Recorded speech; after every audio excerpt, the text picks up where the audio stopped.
안녕하세요. 저는 이번에 인미공 0010 아카이브 전시를 기획한 아르코미술관의 차승주입니다. 우선 지금 많은 분들이 너무 이제 날씨도 안 좋고 해가지고 많이 참여를 못 하셨는데요. 워낙 이제 퍼포먼스에 대한 관심을 많이 갖고 계셨는데 좀 관객들한테 그러니까 플로어에서 많이 질문을 받을 수 없는 게 조금 아쉽긴 한데요. 네, 저희 이번 행사는 워낙 이제 인미공 아카이브 연계 행사다 보니까 기존의 인미공에서 이제 진행했던 어떤 행사들이나 방향성을 살펴봤을 때 인미공이 했던 것 중에 가장 중요했던 게 사실은 경쟁, 사주나 어떤 중요한 것들을 이제 그 많은 다양한 분야의 관계자들이랑 같이 얘기할 수 있는 그런 플랫폼 역할을 했다는 것이었습니다. 그래서 단순히 그냥 전시나 어떤 행사뿐만 아니라 다양한 어떤 그런 경륜을 확장시키는 그런 어떤 역할들을 했었는데요. 그것을 이어서 저희도 이번에 가장 올해 주요 화두가 무엇일까, 그리고 어떤 분들과 어떤 이야기들을 통해서 좀 가장 지금 문제되고 있는 예술 창작과 경험 부분에 있어서 같이 얘기를 나눠볼 수 있을까. 그런 중에 사실 이제 코로나19 이후에 좀 달라지고 있는 어떤 예술 창작 환경이나 경험의 어떤 지금들을 좀 살펴보기 위해서 이 라운드 테이블 행사를 마련을 했습니다. 그래서 지난주에는 이제 영상 작업에 대한 얘기를 좀 심도 있게 살폈었고요. 오늘 이 시간에는 시각예술 분야에서 이제 퍼포먼스가 굉장히 많이 최근 몇 년 동안 주목을 받고 있음에도 불구하고 코로나19 이후에 어떤 예술 작업에 대해서 얘기를 할 때 퍼포먼스 부분에 대해서는 많이 다뤄지지 않았기 때문에 그 부분을 집중적으로 얘기하고자 여기 많은 선생님들과 같이 이 자리를 마련했습니다. 저희 한국문화예술위원회도 좀 이제 코로나 이후에 뭐 이제 다양한 예술기관들이랑 마찬가지로 좀 피해 사례들을 많이 모아가지고 어떤 식으로 지원을 할 수 있을지 계속 고민을 하고 지원 방식들을 내놓고 있는데요. 그게 현실적으로는 이제 실질적으로 뭐 공연이 열린다고 했다가 닫히고 문 열고 이러면서 조금 생계 지원이나 아니면 이제 경제적인 피해 쪽에 많이 집중이 되어 있었기 때문에 좀 창작 환경에 대해서 얘기를 할 때는 온택트나 디지택트라는 이름으로 비대면 시대에 어떤 식으로 이 문제들을 해결해 나갈 것인가, 또 온라인 플랫폼 구축에 좀 급급하게 이렇게 지원이 맞춰지는 그런 경향이 있습니다. 그래서 근데 그것도 좀 시각 쪽이 아니라 보다 공연 쪽에 이렇게 집중이 되고 있는 경향들이 있어서 오늘 이 시간과 지난 시간을 이어서 오늘 이 시간을 토대로 좀 시각예술 분야에서 벌어지고 있는 어떤 창작 활동들이 어떻게 온라인 플랫폼이랑 연계돼서 그냥 이제 비대면의 어떤 대화로서의 온라인 플랫폼이 아니라 좀 더 오프라인과 온라인이 같이 좀 중요한 어떤 긍정적인 그런 지점들을 같이 모색하고 같은 다양한 플랫폼의 하나로서 그 기능들을 살릴 수 있을 것인가에 집중을 해서 이야기가 확산되는 방식으로 진행을 했으면 좋겠습니다. 오늘 이 시간을 위해서 굉장히 많은 분들이 자리에 함께 해주셨어요. 창작자 입장에서 조금 더 말씀을 해주실 제 옆에 바로 김무영 작가님 오셨습니다. 그리고 김방주 작가님 그 옆에 계시고요. 또 이제 창작과 연출을 하고 계신 안무가 및 이들 댄스 프로젝트 대표이신 송주원 선생님, 안녕하세요. 네, 그리고 마찬가지로 윤자랑 연출가님 오셨습니다. 안녕하세요. 네, 또 이제 보다 기획적 측면에서 함께 이야기를 해주실 그린룸의 끝에 계신데요. 그린룸의 김정현, 윤선미 선생님 오셨고요. 네, 마지막으로 프로듀스 그룹 굿즈의 박지선 선생님 함께 계십니다. 네. 이렇게 약간 퍼포먼스라는 큰 틀 안에 있지만 좀 더 서로 다른 입장들을 갖고 계신 선생님들을 모셔서 다양한 입장 차이와 또 공유할 수 있는 지점들을 같이 이야기를 해보도록 하겠습니다.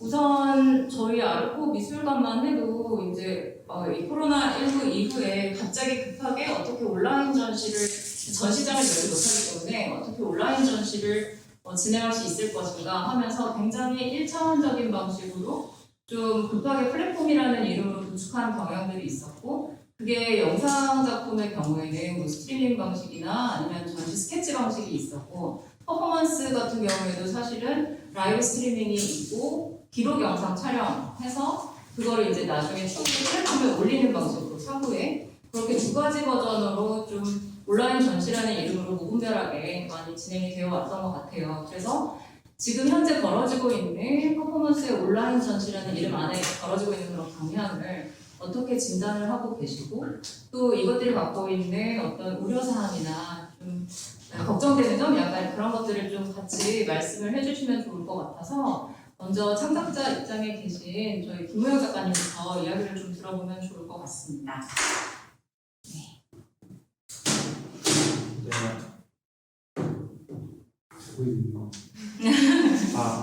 들고 있는 안녕하세요. 저는 김보영이고요. 먼저 제가 사전 미팅 때도 얘기를 하고 있었던 건데 자명하게 짚고 시작해야 되는 거는 코로나가 어떤 전례 없는 상황을 만들었다기보다는 기존에 있던 특징들을 극단적으로 가속화하는 것에 가깝다는 점을 먼저 짚고 넘어가야 될 것 같습니다. 근데 다만 퍼포먼스와 온라인 매체들 사이에 어떤 특수한 필요 관계가 성립되었다는 점, 다시 말해서 서로가 하나를 허락하지 않는 상황인 게 한쪽이 위임받아야 하는 상황인 게 많이 달라진 부분인 것 같습니다. 그래서 퍼포먼스가 코비드 이후 온라인으로 구현될 때 제가 개인적으로 창작을 하면서 궁금한 점은 다른 관객의 몸은 어디로 가는가인데요. 우리는 보통 퍼포먼스에서 공연을 볼 때 다른 관객도 보고 다른 관객과 함께 있잖아요. 그래서 촬영자가 관객의 동선을 업어야 하는 것이 아닌가 이런 생각을 하게 됐습니다. 이러한 것들로 먼저 얘기를 시작하고 싶습니다.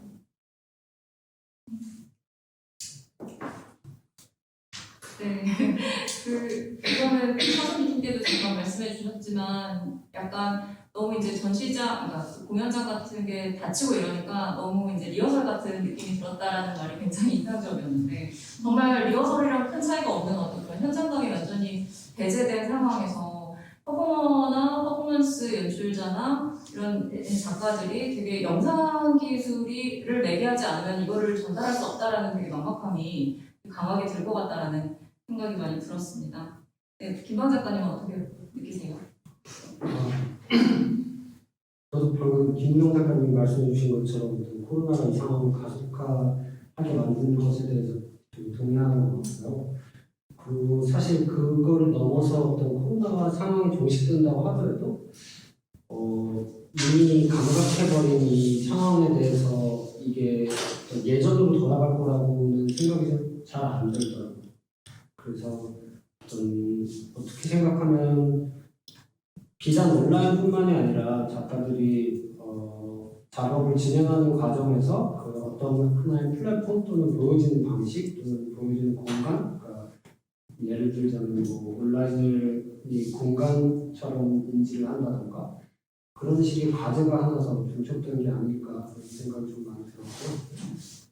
사실 저는 그 외부에서 뭐 한 7시간 일찍 이렇게 진행하는 퍼포먼스를 자주 했어서 그거를 이전부터 어떻게 전시장으로 그 플랫폼을 이완하는 상태에 대해서 좀 많이 고민을 하게 됐던 것 같아요. 초창기에는 영상을 제일 많이 이용했는데요. 그 당시에는 굉장히 단순하게 영상이 객관적인 매체라고 생각을 했던 것 같아요. 그 상황을 전달할 수 있고 이런 생각을 해서 영상을 주로 이용을 했었는데 그런 영상 작업을 위주로 작업을 하고 타인의 작업을 또 영상으로 기록을 해주고 이런 과정들을 거치면서 여기에 얼마나 많은 의도들이 끼는지에 대해서 생각을 안 할 수가 없더라고요. 예를 들면 영상을 만든 자는 가정하에 그 자체가 하나의 기획이고 그 촬영자의 의도, 그리고 편집자의 의도, 기계적으로도 어떤 태본도라든지 아니면 어떤 카메라를 이용할 것인지 그 편집하는 그 모니터까지도 그 출력 장치까지도 생각을 할 수밖에 없게 되는 거예요. 그래서 한 3년 정도는 어떻게 하면 촬영자의 의도를 배제할 수 있는 방식에 대해서 고민을 해본다던가 오히려 반대로 이제 제가 그 모든 기획을 다 맡아서 해본다던가 그런 식의 실험을 좀 하게 됐었어요. 올해는 그런 좀 연구 과제를 좀 적극적으로 시도를 해보고 싶었는데 사실은 이 상황이 되니까 좀 어떻게 해야 될지 모르는 거예요. 오히려 왜냐하면 그러니까 작업들이 온라인으로 바꿔지면서 또는 그 영상 매체로 바꿔지면서 이 어떤 때는 이거를 기획하는 주체가 뭐 누군지도 잘 모르겠었고요. 그러니까 이게 전달되는 방식까지도 또는 그 플랫폼의 형태까지도 미묘하게 바뀌었다는 생각이 좀 들더라고요. 그래서 지금은 사실은 그런 적극적인 연구보다는 부재하는 시간을 좀 가져야 된다는 생각이 좀 많이 들었어요. 그래서 고민 중이고 그 고민을 같이 나누기 위한 작업을 근래 제가 속해 있는 레지던시 작가님과 같이 하게 됐었는데 그런 시간을 좀 갖는 거 당장의 해결책이나 아니면 대안책을 급급하게 갖는 것보다는 이게 사실은 굉장히 지속될 상황이라는 걸 예측하에 어떤 극복이라기보다는 좀 오히려 새로운 방식이라든지 플랫폼 같은 것들을 좀 상상하게 되는 시기인 것 같아요.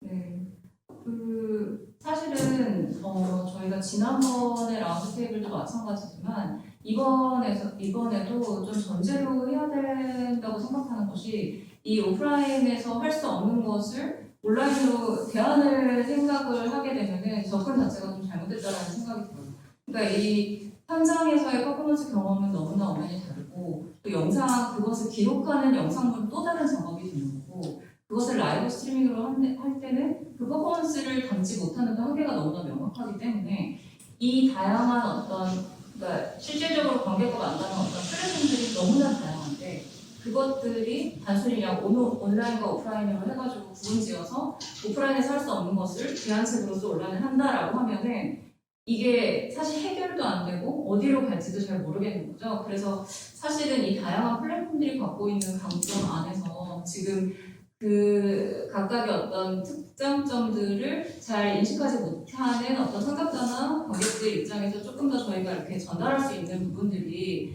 좀 명확하게 수렴이 되면은 그게 굉장히 생산적이 될 수 있다라고 생각을 하는 부분이 있어요. 그래서 말씀하신 것처럼 김병 작가님은 굉장히 오래전부터 그런 어떤 직접 퍼포먼스를 하시지만 그거를 영상화했을 때의 그 매개하는 방식이나 기술적 측면이나 또 그런 영상 언어 자체도 굉장히 고민을 많이 하고 리서치를 하고 계시지만 막상 이게 이제 머뭇거려지는 지점은 또 다른 이유들 때문이라고 생각을 하거든요. 그래서 그런 것들이 어떻게 해결을 할 수 있을지 또 좋은 어떤 사례들이나 온라인 플랫폼이 갖고 있는 강점을 조금 다른 선생님들께서도 얘기를 해주시면은 여러 가지 도움이 될 것 같다는 생각이 듭니다. 이제 작가님뿐 아니라 또 연출가나 기획자 선생님들도 계신데요. 한번 어떻게 진단하고 계신지 얘기를 듣고 싶습니다.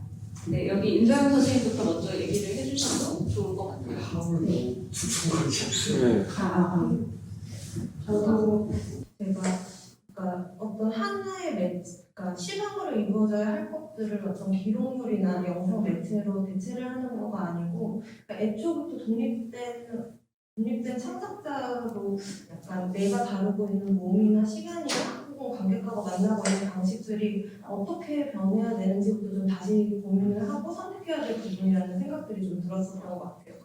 그래서 생각을 해봤었던 게 퍼포먼스라고 하는 것이 꼭 대면이라는 것을 필요로 하고 있었나? 이런 전제들도 오면서 생각을 해봤는데 그래서 저가 생각했던 퍼포먼스의 특징이라고 하는 거는 훨씬 재현이라기보다는 뭔가 발생하는 성질에 가깝다고 생각을 했었는데 또 어떤 의미에서는 약간 코로나가 생겨나고 그러니까 이미 일상인으로서 보내고 있는 내 몸 자체도 되게 너무 많고 실질적인 어떤 위치도 바뀌고 뭔가 감각하는 방식도 바뀌고 옆에 사람하고 거리 맺고 있는 방식들도 바뀌고 되게 실제적인 어떤 영향들을 받고 있는데 이것들이 어떻게 개입을 하느냐가 뭔가 어떤 차선이라기보다는 이런 비대면이라는 형식을 고민할 때 가장 먼저 고려돼야 되는 것들이 아닐까 이런 생각들을 하면서 왔습니다. 근데 그러면서 뭔가 당장 내가 다음 달에 뭔가를 계획하고 있었던 작업물을 어떤 형식으로 고민을 해야 할지는 사실 굉장히 많은 시간과 그런 매체적인 고민들이 필요한 일인데, 그래서 이것들을 그러면 내가 어떤 환경에서 고민할 수 있고 누구하고 공유를 해야 할지 이런 것들에서는 사실 제도적이거나 기관에서의 어떤 지원들이 필요하다는 그런 생각들도 동시적으로 들었고 네, 그 생각이 많은 상황입니다. 그 제도적인 접근이나 지금 지원되고 있는 그런 방식들에 대한 문제점, 뭐 개선 사항 같은 것들은 이따가 여기 함께 계실 오늘 자리에 해주신 네, 선생님들과 모두 다 같이 얘기를 해보도록 하고요. 네, 이어서 네, 그린룸 쪽에서는 이 지금 현재의 퍼포먼스 벌어지고 있는 것을 어떻게 보고 계신지 좀 같이 듣고 싶은데, 사실 실질적으로 저희 인미공 연계 행사로 그린룸에서 2회의 퍼포먼스를 진행을 했었는데, 그때도 저희가 이제 그 방역 지침이나 어떤 이런 준수 때문에 그 강화되고 약화되고 이런 게 오가면서 이거를 온라인으로 할지 오프라인으로 할지 또 같이 진행을 할지에 대해서 결정이 너무나 왔다 갔다 하면서 좀 많이 어려움이 있으셨어요. 그런 것도 실질적으로 가장 최근까지 직면해 계셨기 때문에 어떻게 바라보고 계신지 궁금합니다. 네, 저희가 애초에 그린룸을 만든 게 사실 작년 4월이었는데요. 뭐 이런 코로나 사태가 벌어질 거라는 예측 때문에 만든 건 아니었고, 각자가 서울, 런던, 뉴욕, 그리고 후쿠오카 이렇게 좀 흩어져서 작업을 하다 보니까 퍼포먼스랑 퍼포먼티비티를 공유를 하고 싶은데, 각 도시에서 어떤 일들이 일어나고 있고 뭐 이런 사람들을 좀 나누고 싶은데, 저희가 공유를 할 수 있는 방안이 사실 온라인이라는 수단밖에 당시에는 없더라고요. 그래서 여러 가지로 다행히 저희가 한 7개월, 8개월이라는 기간 동안 기금을 받으면서 연구를 할 수 있는 나름 시간을 그때 당시에 벌게 됐고, 각자가 내린 결론이 어쨌든 뭐 목적이나 이유나 수단 같은 것들은 좀 방법에서 상이했지만, 결과적으로 저 같은 경우로서는 그런 뉴욕 현지에서 활동하고 있는 퍼포먼스 작가들이랑 그런 협업을 해서 영상이나 비디오 같은 결과물을 만들어서 그것을 그린룸 홈페이지 아카이빙한 후에 궁극적으로는 전시라는 형태로 보여주고 싶은 욕심이 저에게 있다는 것을 그 과정에서 알게 됐고요. 그런 과정을 살펴보면서 약간 이게 어떤 시각 미술에서의 퍼포먼스에 기인한 연구와 관심을 두다 보니까 그런 기록물을 다시 이제 가공해서 활용하는데 어떤 공연 예술계분들이 비디오나 영상을 활용하는 것과는 좀 다른 지점의 어떤 저의 집착이 거기에 있는 게 아닌가라는 부분도 새로 얻게 된 부분이 없지 않아 있었는데요. 네, 그렇습니다.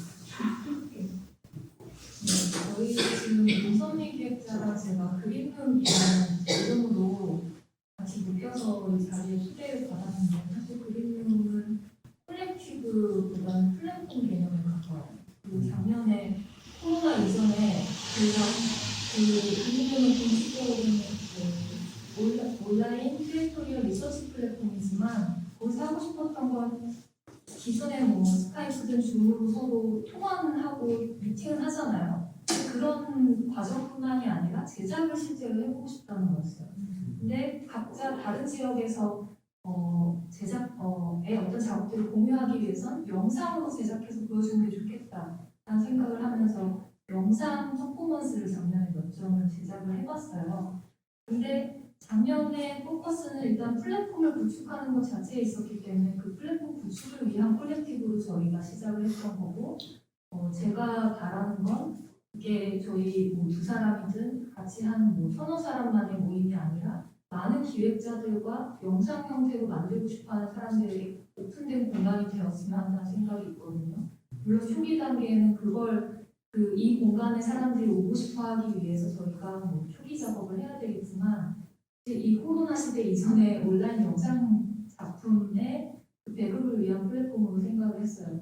근데 그러면서 동시에 원했던 게 일종의 국제교육 플랫폼인데, 국제교육이라는 게 대부분 중견 이상의 작가들, 방법론이 완성된 작가들을 중심으로 지원이 되잖아요. 근데 저희가 현지에 각 지역에 흩어져 있고 여러 지역으로 오가고 있었기 때문에 신진이나 아직 자기 방법론을 닫지 않아서 대화에 오픈되어 있는 작가들 자기 작업을 해볼 수 있겠고 그런 게 필요하다는 생각이 든 거죠. 근데 그 이유는 이거는 코로나랑 상관이 없는 활동이지만 지금 현재에도 우리가 이 코로나 덕분에 생긴 어떤 플랫폼들을 활용한다면 이런 방향으로 가면 좋겠다 하는 게 있는데 온라인은 어떤 물리성의 차원에서 굉장히 이제 어떤 새로운 가능성을 열어주잖아요. 우리가 한 지역에만 고립되지 않고 여러 지역의 사람들이 연결될 수 있게 해주는 것 같아요. 그래서 제가 바랐던 건 제가 주로 서울에서 활동하고 일본에도 가끔씩 오다지만 서울에 고립되지 않는 거죠.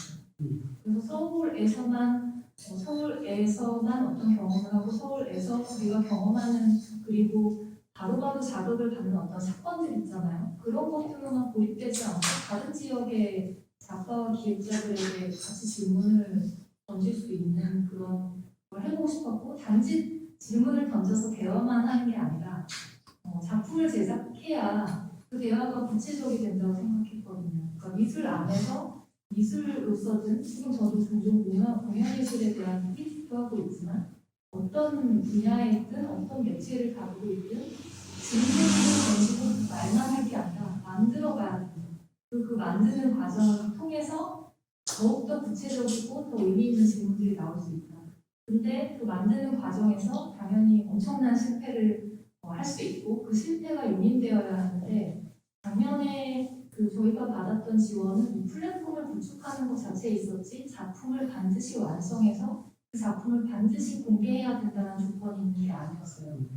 물론 작가들과 대화할 때는 좋은 작업을 만들자 이렇게 접근을 하고 대화를 했지만 그렇지만 그 과정에서 작가가 원하는 결과물이 나오지 않았을 때 그럼에도 불구하고 반드시 올려서 몇 년간 공유해야 된다라고 얘기하지 않았거든요. 이런 오픈이 굉장히 중요하다는 생각이 들어요. 지금 현재 사실 공공사업의 주체들도 공공기금도 혼란기잖아요. 정책 기자들도 혼란기라고 생각하는데 이게 올해 그 온라인 그 플랫폼이든 올해 공공주체로 만들어진 어떤 공공기금 사업들이 그 지원의 조건으로 어떤 작업의 영상 형태로 만들어진 작업을 반년 이상, 1년 이상 어느 플랫폼에 공유해야 된다는 조건이 있거든요.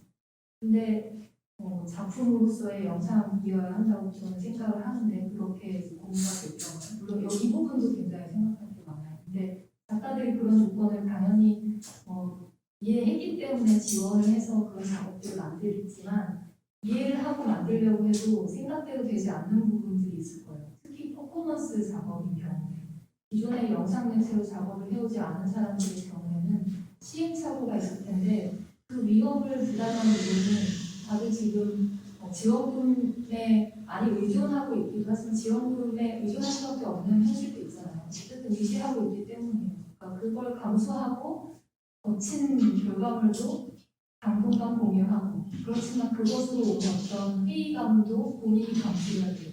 근데 그런 불안을 지금 가지고 있고 불안을 모두가 감수하고 있으면서 공공주체도 작가 개인도 기획자도 망할 수도 있고 그 망한 걸 반년 이상 남들이 보게 된다는 걸 감수하는 상태로 지금 굉장히 위험한 방식으로 실험을 하고 있는 중이라고 생각하거든요.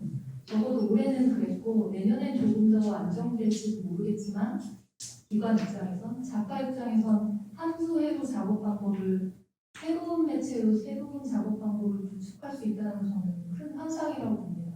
따라서 올해와 내년까지 영상으로 나오는 많은 작업들 가운데 보기 힘든 작업들이 굉장히 많은 것 같고 그러니까 결국 예술 작업에 아마추어와 프로가 있다고 생각하지는 않지만 아마추어적인 작업도 우리가 굉장히 많이 보게 될 거라고 생각을 해요. 제가 만들고 있는 것도 마찬가지고 그리고 동시에 이런 위험한 상황이 있는데 이게 가령 내년에 백신이 대국돼서 넘어간다. 그 이후에 우리가 그러면 예전처럼 돌아갈 수 있을까? 아무도 알 수 없고 무슨 SF적인 그런 서사처럼 뭔가 중간론적으로 다가오기도 하잖아요. 근데 의외로 아무렇지 않게 돌아가는 사람들이 많이 있고 근데 그렇지 않다면 우리가 어떤 걸 유지하고 어떤 걸 돌아가고 어떤 걸 돌아가지 않으려고 할 것인가 그런 부분들에 대한 얘기가 있어야 할 거라고 생각이 들고요. 가령 공공기관에 제가 궁금한 건 그럼 코로나 사태가 어느 정도 해결되면 온라인 사이트 구축한 거는 어떻게 유지하고 그 사이트를 위한 컨텐츠를 제작하기 위한 지원금 사업은 현재와 같은 규모로 혹은 더 큰 규모로 갖게 될 것인가 하는 부분입니다. 그 부분은 공공기관이 사실 한국에서 굉장히 이 예술 제작 현장에서 굉장히 중요한 역할을 하잖아요. 그 퍼포먼스 제작인 경우에는 한국적 특수한 상황이라는 생각은 하지만 한국에선 퍼포먼스라는 게 일단 공연 예술에서는 조금 더 명확할 수 있어요. 퍼포밍 아츠로부터 아츠라는 베이스를 가진 퍼포먼스이기 때문에 조금 더 명확할 수 있지만 시각 예술 안에서 퍼포먼스라는 건 굉장히 모호하게 정의가 돼요. 대부분 매체와 장르로 정의를 하고 싶어 합니다. 근데 저는 절대로 그렇게 정의해서는 안 되는 게 퍼포먼스라고 생각하고 60년대 그 퍼포먼스가 떠오르던 시대의 어떤 정신과 어떤 맥락을 생각할 때 더욱더 그러면 안 된다고 생각하는데 이제 이 분류 체계, 지원금 체계에는 늘 단선적인 어떤 명확성을 요구하기 때문에 그로부터 오는 이 착시 효과가 있어요. 퍼포먼스는 반드시 신체적인 퍼포밍이 들어가야 된다. 근데 과연 그런가? 그렇지 않지만 퍼포머가 없는 지원서가 퍼포먼스, 다원 예술, 공연 예술로 지원을 받을 수 있는가? 뭐 이런 어려움들은 존재하고 있는 거죠. 그러니까 이런 어떤 모호함들이 있는데 그 퍼포먼스가 시각 예술 안에서 매체나 장르로 정의될 수 없지만 현재 코로나 상황이 코로나 시대에 더욱더 퍼포먼스를 매체와 그 장르로 정의하도록 하게 하고 있어요. 저는 이게 굉장히 문제적이고 위험하다고 생각이 듭니다. 바로 여기 그 같이 패널로 계신 김방주 작가의 경우에는 다른 작가분들과는 조금 다르게 시각예술 맥락에서의 퍼포먼스 작업을 하고 있지만 사실 작가 본인이 신체적으로 수행하는 작업들을 발표를 많이 하고 계시지만 그게 필수적인 조건인가요? 그 김방주 작업을 이해하는데 다른 어떤 개념적 측면이 더 중요함에도 불구하고 우리는 예술가 본인 신체로 수행했다는 거에 더 방점을 찍으면서 정의를 하려고 하거든요.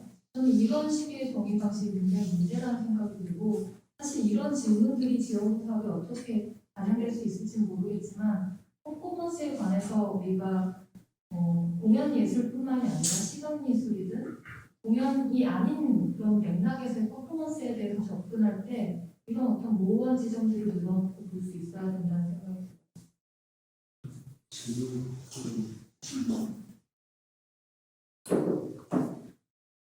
맞아요. 저도 막 지원할 때 근데 퍼포먼스밖에 누굴 게 없더라고요. 그런 게 있었고 그 그림룸에 대해서 조금 여쭤보고 싶어서 저 되게 재밌게 몇 가지 작업을 봤는데 그 작업들이 작가들이 이미 완성된 작업을 올릴 수 있으니까 업로드하는 플랫폼이 아니고 거기에서 제작된 그러니까 어떤 질문이라든지 소통 같은 방식 또는 기존의 제작자 방식이 옮겨진 어떤 하나의 플랫폼으로서 역할을 하고 있었어요. 아니요, 작년에 그렇게 홈페이지와 어떤 플랫폼을 구축하면서 제작 단계부터 이제 작가들이랑 밀밀하게 협의하면서 함께 협동적으로 작업해서 만들어 보이는 결과물들이에요. 그리고 기본적으로는 사실 저는 그것들이 이제 다른 전시에 초대를 받고 혹은 뭐 판매가 되기도 하고 이런 식으로 좀 더 많은 분들이랑 공유가 됐으면 하는 게 바람이고 또 제 스스로도 제가 나중에 전시를 만들 때 그 작가와 작업을 초대해서 또 발전적으로 논의를 제 기획 부분에서 이어가고 싶다는 바람이 있습니다. 김현 선생님께서 굉장히 많은 말씀을 해주셨는데요. 어쨌든 그린룸의 처음 시작이 또 다른 어떤 플랫폼으로서의 기능에서 시작되었다는 것과 아주 굉장히 흥미 있었고요. 그 말씀하셨던 그 시각예술과 공연예술에서 이렇게 소비된다고 할 수 있는 그런 퍼포먼스를 사실은 지금 저희가 굉장히 긴 시간을 들여도 같이 어떤 하나로 의견 수렴을 할 수는 없을 것 같지만 간단하게 좀 접근을 해볼 수 있을 것 같긴 해요. 지금 어쨌든 여기 계신 선생님들도 다 약간의 조금씩 좀 입장들이 다르고 또 공연 중에 더 이제 베이스를 두고 계신 분들도 계시기 때문에 시각예술 분야에서 이제 최근 몇 년 동안 굉장히 퍼포먼스가 주목을 받고 있었고 그 지원에 에 맞춰가지고 지원 방식 때문에 어떤 뭔가 이렇게 퍼포먼스라는 이름으로 맥락화되는 부분들에서 굉장히 많이 아쉬운 부분들은 저도 굉장히 이해를 하고 있는데 그렇게 전시장이나 미술관이나 이런 시각예술 분야에서 퍼포먼스가 왜 이렇게 주목을 받게 되었는지 그리고 그런 것들이 또 공연예술에서 말하는 그 퍼포먼스와는 어떤 식으로 또 차이를 둘 수 있을지 이런 것도 같이 얘기를 해보면 좋을 것 같아요. 그래서 지금 박진원 선생님께서는 워낙 이제 그 공연 베이스로 또 많이 기획도 하셨고 국제교류 사업도 많이 이제 진행을 하셨잖아요. 그리고 아무래도 국제교류 사업들이 이제 이 코로나19 이후에 더 많이 중단이 되고 이런 것들이 많이 있었는데 새로운 그런 어떤 대안의 방식으로서 그 온라인을 활용한 직접 만나지 못하니까 활용한 그런 국제교류의 상당물들이 또 생성될 수 있을 것 같아요. 그런 식으로도 좀 더 지금 어떻게 벌어지고 있는지 현상대로 말씀해 주시면 좋을 것 같습니다. 네, 저는 프로듀서 그룹 도트라고 하는 곳에서 같이 작업을 하고 있는 박지선이고요. 먼저 도트에 대해서 살짝 말씀을 드리면 저희는 프로듀서 콜렉티브 집단이에요. 그래서 현재 4명의 프로듀서들이 같이 작업을 하고 있고 이제 프로듀서별로 그 각각 자기의 이제 관심 장르 쪽에서 작업을 해요. 그래서 한 프로듀서는 주로 연극 쪽 작업을 하고 한 명은 거리 예술이라던가 컨템포러리 서커스 쪽, 그다음에 한 명은 음악 쪽, 그다음에 이제 저는 사실 좀 전 분야에서 작업을 하고 있고요. 주로 국내 작업도 많이 하지만 국제 작업을 좀 많이 해요. 국제교류를 많이 하고 있어서 국제 공동 제작이라던가 예전엔 투어를 많이 했는데 지금은 투어보다는 국제 공동 제작 또는 그리고 국제 레지던스라던가 여러 가지 국제 프로젝트들을 좀 많이 진행하고 있는데 올해는 코로나 때문에 전부 다 파업을 파업이 아닌 파업을 하고 있고요. 근데 올해도 지금 공연 분야는 저는 이제 공연 예술 분야에서 활동을 하고 있으니까 이제 공연 같은 경우도 계속해서 뭔가를 찾아나가는 과정인 것 같아요. 근데 사실 제가 작년에 2019년에 그 독일 작가들하고 이제 한국 공연예술 분야의 뭐 연출, 뭐 작가, 퍼포먼스 배우들하고 같이 작업을 해서 디지털 시대의 연극이라고 하는 주제를 가지고 랩을 한 3차로 진행을 했었어요. 근데 이제 그때 나왔었던 질문들이 그때 이제 디지털 시대, 지금 이 시대를 사실 기술이 지배하고 있는 시대를 우리가 거부할 수는 없잖아요. 그래서 우리가 기술이라고 하는 것이 테크놀로지가 자꾸 툴로서만 이제 사용이 되고 있는데 그게 아니라 이 시대에 대한 좀 이 시대로 예술가가 어떠한 관점을 바라보고 시대를 읽어보자. 그리고 그 안에서의 기술 사회라고 하는 것은 또 디지털 시대라고 하는 것은 어떻게 예술가가 또는 작가가 또는 뭐 기획자가 어떻게 바라보고 사회하는가 뭐 이런 랩과 워크숍을 좀 진행을 하면서 독일에서 그때 왔었던 창작진들이 한 팀은 VR 시어터를 하는 팀이었고요. 근데 이제 VR 시어터도 말이 굉장히 많죠. 그러니까 VR로 보는 것이 어떻게 연극성을 가질 수 있느냐라고 하는 퀘스천이 있고 그들도 답을 아직도 못 찾았기 때문에 계속 그러니까 클래식 전통적으로 말하고 있는 어떤 연극적 요소라든가 연극성이라고 하는 것이 동시대에 그대로 적용될 수가 없기 때문에 VR 시어터라고 하는 것이 어떻게 새로운 연극적 경험을 줄 것인가 뭐 이런 이야기들도 굉장히 많이 했었고 그리고 게이미피케이션을 기반으로 하는 작업도 있었어요. 그래서 이제 그 팀들 같은 경우에는 비대면 작업을 굉장히 많이 하고 그리고 또 한 팀은 주로 이제 영상을 이용해서 하는 작업이었는데 당시에 비대면 이야기가 사실 굉장히 많이 나왔었거든요. 그래서 꼭 집단적 경험을 해서 우리가 다 같이 모여서 집단적 경험을 하는 것만이 어떤 하나의 공연 예술의 기본 틀이냐 그렇지 않고 비대면으로 다 떨어져 있어서 뭔가 다른 매체를 이용해서 뭐 앱을 이용한다던가 그런 매체를 이용해서도 그것이 충분히 어떤 게임의 형식을 취하고는 있지만 게임이 아니라 어떤 공연의 요소로 볼 수 있다 이런 얘기를 굉장히 많이 했는데 정말 올해 비대면의 시대가 올 거라고는 이제 생각하지 못했었던 거죠. 그래서 사실은 아까 이제 작가님, 저 처음에 작가님 말씀하신 것처럼 지금 코로나 시대에 지금 일어나고 있는 이런 변화들 자체가 사실은 전혀 새롭고 우리가 한 번도 해보지 않은 것들을 하는 것이 아니라 사실은 굉장히 그 바깥 부분에서 논의가 되어 왔었고 논의가 되어야만 하는 것들이 이제 본격적으로 어떤 메인 스트림 안으로 들어와서 논의를 하고 있는데 이제 그러다 보니까 공연 예술의 메인스트림이라고 하는 건 여전히 굉장히 보수적이에요. 굉장히 보시면 연극하면 딱 연극에 이제 3묘서를 해서 희곡 있어야 되고 배우 있어야 되고 하는 그런 어떤 그런 집단적 경험이라는 게 굉장히 중요하고 이제 무용이라는 걸 하는 것도 철저하게 굉장히 그러니까 뭐 컨셉주얼한 작업도 많이 나오지만 그냥 안무 베이스의 어떤 그런 작업들 그래서 굉장히 보수적인 그런 작업들이 지급이 많이 되고 있다 보니까 지금 현재 코로나 시대에 공연을 대체할 수 있는 방법, 그러니까 대체하는 거죠. 대체할 수 있는 방법을 다 영상이라고 하는 걸 선택을 하는데 사실 이 영상이라고 하는 방법을 선택하는 것이 예술가들이 선택한 것인가 라고 하는 질문이 드는 거죠.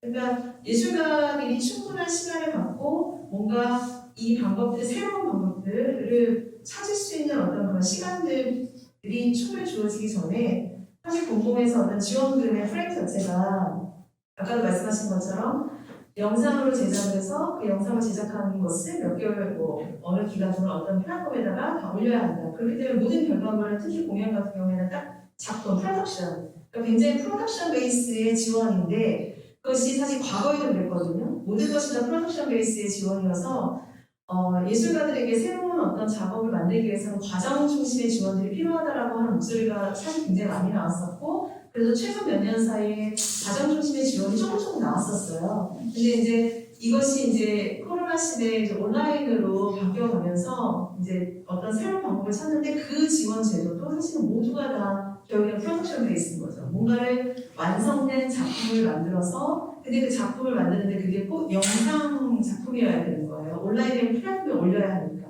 그러니까 다른 형식을 절대로 할 수가 없는 거죠. 이제 그러다 보니까 이것이 예술가들이 스스로 어떤 새로운 방법들을 찾기 이전에 모두를 다 동일한 방식으로 그냥 몰고 가는 어떤 공공 지원의 제도의 한계라고 하는 것이 사실 지금 공연예술계에서도 굉장히 많이 보이고 있고요. 그리고 공연 쪽에서 보면 이제 대부분 공연을 라이브 스트리밍, 그러니까 실시간 라이브 스트리밍을 많이 안 해요. 실시간 라이브 스트리밍을 많이 안 하고 거의 사전 녹화를 해요. 사전에 다 제작 녹화를 해서 그거를 이제 편집을 다 해서 완벽하게 만들어진 작품을 이제 다시 보여주는 거죠. 그렇기 때문에 한 번 재현한 것을 다시 보여주는 방식으로 이제 공연을 보여주다 보니까 실제로 공연은 뭐 시각예술도 마찬가지겠지만 공연은 완성되는 순간이라는 게 있거든요. 그러니까 계속 창작되어지다가 완성되어지는 순간은 관객과 만나는 그 순간이 완성이 되어지는 거예요. 그리고 특히 커머셜한 작품이 아니라 이쪽 넌 프로핏에서 하는 작업들 같은 경우는 관객과 만나면서 작품이 굉장히 많이 변해요. 관객의 어떤 반응이라던가 그다음에 그러니까 물론 공연이 굉장히 매번 바뀌는 건 문제가 있긴 하지만 그만큼 관객이 가지고 있는 어떤 역할과 에너지가 굉장히 중요하기 때문에 실질적으로 관객과 만나는 그 시점에서 작품이 완성이 되는데 지금 현재 이루어지고 있는 모든 공연들, 특히 온라인에서 보여지고 있는 공연들은 관객이 배제된 상태에서 마치 영화처럼 그 안무나 연출 또는 그 영상을 같이 작업하는 그 영상 감독이나 이런 사람들의 시각으로 편집되어진 그 작품들. 그렇기 때문에 관객이 봤을 때 관객이 누구와 영상이라고 하는 매체를 통해서 제가 봤을 때 공연에서는 제가 선택할 수 있거든요. 공연에서는 무대에서 공연을 볼 때 큰 무대가 작업되건 뭐 대극장에서는 힘들지만 제가 배우를 선택할 수 있고 퍼포머를 선택해서 그와 이렇게 동시에 제가 이제 소통을 할 수 있게 되는데 영상으로 녹화되어진 작품을 보게 되면 소통을 할 수가 없어요. 이미 왜냐하면 다 그 안에서 모든 것이 편집되어서 만들어졌기 때문에 관객이 어디에 시선을 둬도 저와 눈맞춤을 할 수 있는 이제 배우들이 이제 그 무대 위에 없는 거죠. 그러다 보니까 공연이 가지고 있는 완성되어져야 하는 그 지점이 지금 완전히 다 삭제되어지고 날아가고 있어서 저는 그래서 개인적으로 다 녹화돼서 완성도 있게 만들어진 공연을 영상으로 보는 경우는 딱 한 경우예요. 해외에 직접 가서 볼 수 없는 신작 그리고 굉장히 궁금한 이제 예술가들 근데 이제 그런 경험 같은 경우에는 뭔가 그 작품에 대해서 뭔가 내가 현장에서 느끼고 이런 거는 궁금증으로 이렇게 보는 거고 그 외의 작품들은 참 보기가 좀 힘든데 올해 초에 코로나가 처음 터지고 이제 모두가 다 락다운, 이제 한국은 락다운을 안 했지만 유럽이나 뭐 북미나 이런 데는 거의 다 락다운 했었잖아요. 그 시기에 했었던 페스티벌 중에서 텍사스 오스틴에서 했었던 퓨즈박스 페스티벌이 있어요. 근데 제가 그거를 이제 4월 달에 온라인으로 봤는데 정말 너무너무 흥미로웠었어요. 왜냐하면 그때는 상황이 만들어진 상황이 아니고 모두가 리얼한 상황이었던 거죠. 모두가 갇혀 있었고 그 페스티벌에 원래 초청되어지기로 했었던 예술가가 이탈리아에도 있고 프랑스도 있고 뭐 남미도 있고 굉장히 전 세계에 있는 예술가들인데 그들이 이제 거기에 모이지 못하게 되는 상황이어서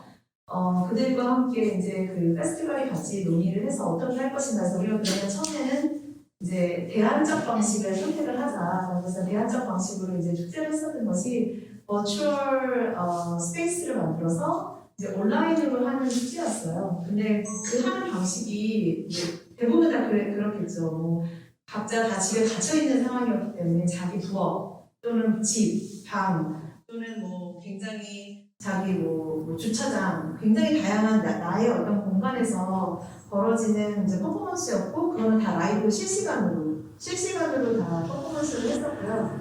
그리고 그랬을 때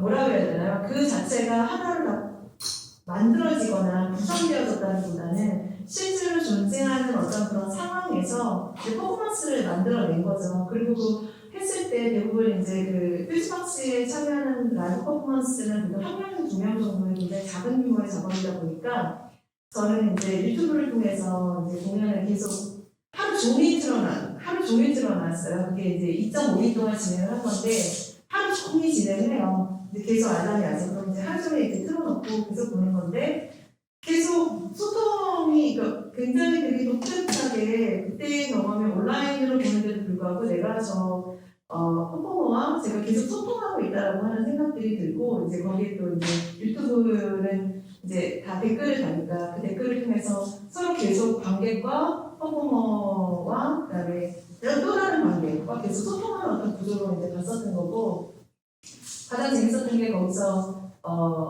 뮤지션 둘이 디제잉을 했었거든요. 디제잉을 했는데 일부러 이 영상을 유튜브의 전체 영상을 프레임을 안 잡고 굉장히 좁게 잡았더라고요. 그래서 처음에 왜 그랬나 했는데 약간 컨셉이었던 것 같아요. 되게 좁게 잡아서 좁은 공간에 두 명이 이제 굉장히 화려하게 꾸미고 그 공간에 둘이 다 들어올 수가 없어요.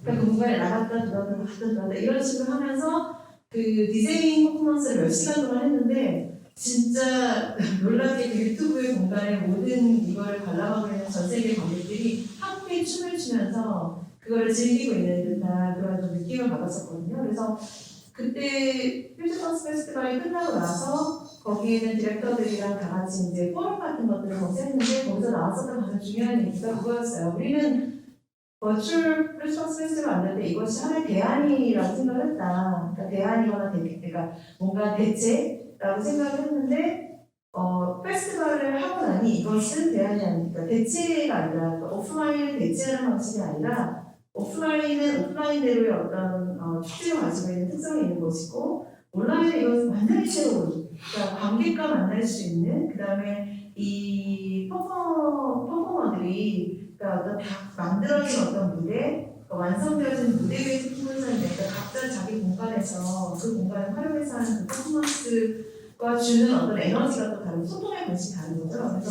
이것은 또 다른 형식의 어떤 버추얼 페스티벌로서의 라이브 퍼포먼스를 보여줄 수 있는 플랫폼이 될 수 있겠다라는 이제 의견을 전달했고 아마 그래서 내년 4월에는 아마 조금 더 디벨롭된 그런 작업들도 볼 수 있을 것 같더라고요. 그래서 혹시 관심 있으신 분들은 한번 내년에 퓨즈박스 지금 사실 온라인 들어가시면 다 보실 수 있어요. 근데 지금 보시면 재미가 없죠. 그 현대 현장성이 없기 때문에.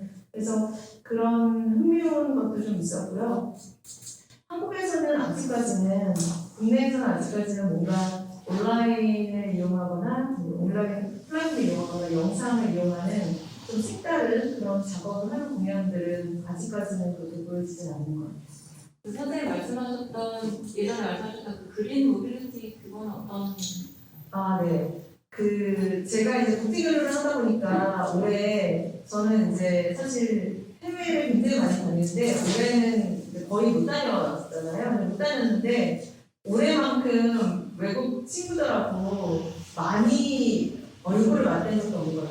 너무 온라인 회의를 많이 해서 줌으로 만나고 맨날 그래서 굉장히 많이 그러니까 못 만났지만 굉장히 강하게 연결되어져 있었다라고 생각을 들고 그 어느 때보다도 굉장히 많은 걸 공유했었고 그러니까 뭔가 우리가 지금은 논의해야 되는 것들이 다 같은 이제 상황이기 때문에 이제 논의가 훨씬 더 잘 되는 거죠. 근데 저희가 지금 계속 얘기하고 있는 것 중에 하나가 이 코로나라고 하는 것이 결국 왜 생겨났을까라고 하는 이야기를 하다 보면 여기 어떤 환경 문제를 얘기하지 않을 수 없고 그 환경 문제를 얘기를 하다 보면 탄소 발자국에 대한 얘기를 할 수밖에 없고 근데 이제 저희는 끊임없이 이동을 하는 사람들이잖아요. 모빌리티가 되게 중요한 사람들이고 예술가들도 마찬가지고 예술가들도 계속 끊임없이 이동을 해야 되는데 그러면 어떻게 이런 탄소 발자국도 줄이고 뭔가 이 현재의 동시대에 갖고 있는 어떤 이런 문제들을 우리가 좀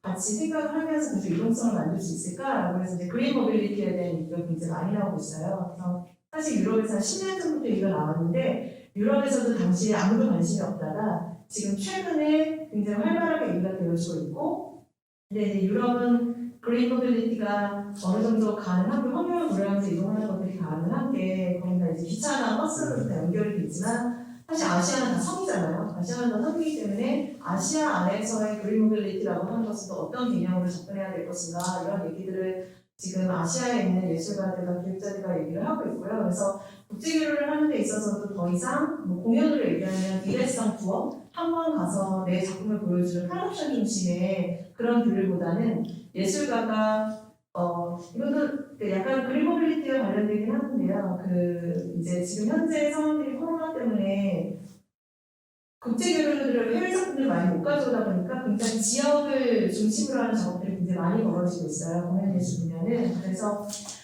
그린 모빌리티에서 예술가는 더 이상 작품 중심으로 이동하기보다는 예술가의 이동. 그래서 예술가가 어느 한 곳에 이동을 했을 때 거기에 오랫동안 좀 거주를 하면서 그러니까 웨스턴 스테이를 하면서 거주 베이스에 좀 장기적인 준비 장기 3개월 이상 그리고 좀 장기적인 작업들 그리고 그 작업이 여기서 작품을 가져가는 형식이 아니라 그 지역을 베이스로 해서 새롭게 창작하는 그런 방식으로 교류들이 좀 바뀌어야 되지 않을까라고 하는 얘기들을 계속 하고 있고요. 여전히 그린 모빌리티 또는 딥 모빌리티라고 얘기를 많이 해요. 그래서 그 두 가지 갖고는 지금 아시아와 뭐 유럽 쪽에 있는 그 기획자와 예술가들과 계속해서 새로운 방법들을 좀 논의를 하고 있는 중입니다.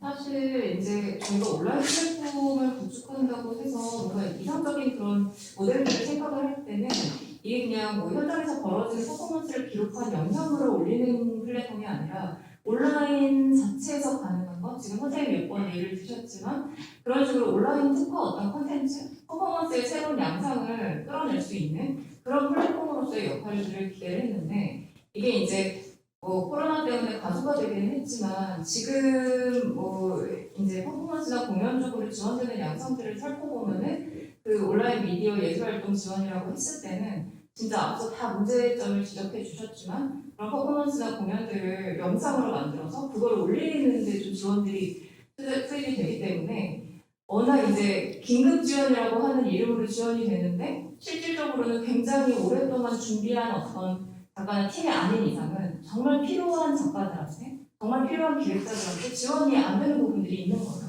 급하게 이걸 영상화하는 것들도 문제고 기술적으로 이제 충분히 서포트가 되지 않는 상황에서 내 퍼포먼스를 어떻게 영상화할지도 모르겠는 상황에서 굉장히 막막한 그런 현실이 있고 네. 그래서 사실 문제는 퍼포먼스를 영상화한다라는 것 자체가 갖고 있는 그런 어떤 문제점들 그리고 그렇지만 그럼에도 불구하고 이것이 이제 온라인 플랫폼에 계속 같이 갈 수밖에 없기 때문에 오프라인이든 온라인이든 어떻게 이 조금 간극 촬영자가 어쨌든 창작자가 아닌 이상 어떻게 이 간극들을 줄일 수 있을 것인지 어떻게 조금 더 경험을 좀 더 이렇게 직접적으로 전달할 수 있을 것인지 그런 것들이 좀 더 논의가 돼야 된다고 생각합니다. 그래서 사실 여기 계신 송주환 선생님께서는 이제 그 현장 퍼포먼스도 하시지만 그 오랫동안 댄스의 작업을 해오셨어요. 그래서 그 누구보다도 이제 퍼포먼스를 영상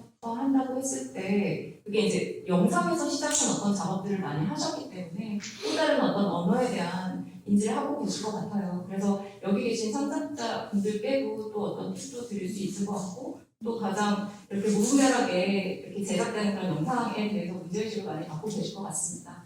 네, 말씀 부탁드립니다. 네, 안 그래도 주변에 많은 사람들과 동료들이 그건 좋겠다.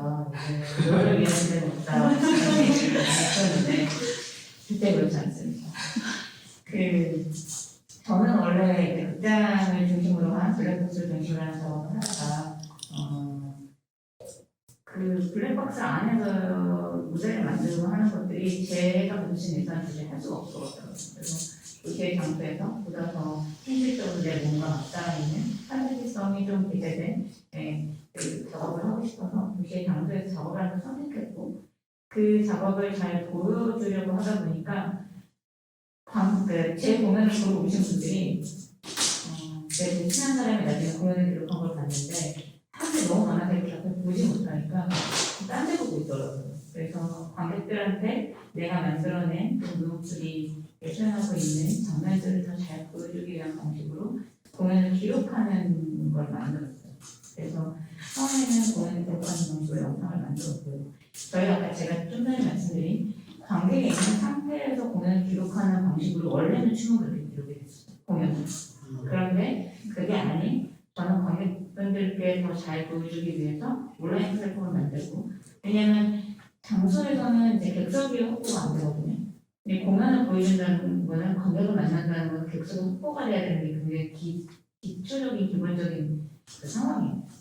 그래서 저는 관객과 만나기 위해서 영상을 카메라가 먼저 만나는 방법 선택을 했고 최대한 이제 공연의 순서대로 그 공연이 보여줄 순서대로 기록하는 방식을 선택을 했고 그러다가 제가 점점 더그 사람들이 들어갈 수 없는 도시의 골목이라든지 그런 장소를 선택하면서 그 개인의 우리 대문 앞에서 누가 공연하고 있으면 너무 싫잖아요. 허락을 받는다고 하더라도 싫잖아요. 그래서 그거를 영상으로 기록을 하고 이거를 좀 더 잘 보여주려고 하다 보니까 영화를 만드는 다큐멘터리 방식의 어쨌든 방법론들을 추가적으로 만들어서 미디어 플랫폼에서 잘 볼 수 있는 공간에서의 신체, 춤, 그리고 공간에서 내가 하고자 하는 이야기들을 기록하는 방식으로 영상을 시작을 했죠.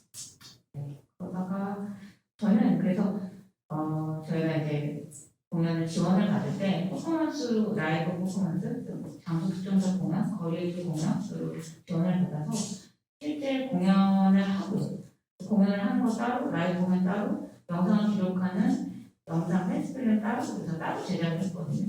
그래서 좀 그 안에 춤을 배치하는 것도 조금은 다르게 관객들이 올 수 있는 동선에서 할 수 있는 춤이 있고 제가 영상으로 기록하는 거는 또 다른 데서 예를 들면 청과정 작업 같은 경우도 관객들을 만나기 위해서는 서울로 시공일치과 마일본장을 선택했지만 실제적으로 그 마을에서 일어나야 되는 그 공연은 청과정에 있는 골목골목에서 뛰어다니는 작업이었거든요. 영상 기록을 위해서 하고 같은 주제로 사람들이 다닐 수 있는 거리로 소통을 하는 방식으로 작업을 했었어요. 그래서 요즘에 잠깐 저희가 마이크가 멈춰진 상태에서 얘기를 살짝 했는데 2개의 온라인 플랫폼이 생긴 거예요. 라이브 공연을 기록하는 방식 그리고 라이브 공연을 사전 기록 방식으로 기록하는 거. 그래서 그거에 대한 용어가 달리 만들어져야 된다라는 생각을 하고 있고요. 그리고 온라인으로 보여지는 공연에 대해서 관객들이 아무런 준비가 되지 않은 거예요. 실제 저도.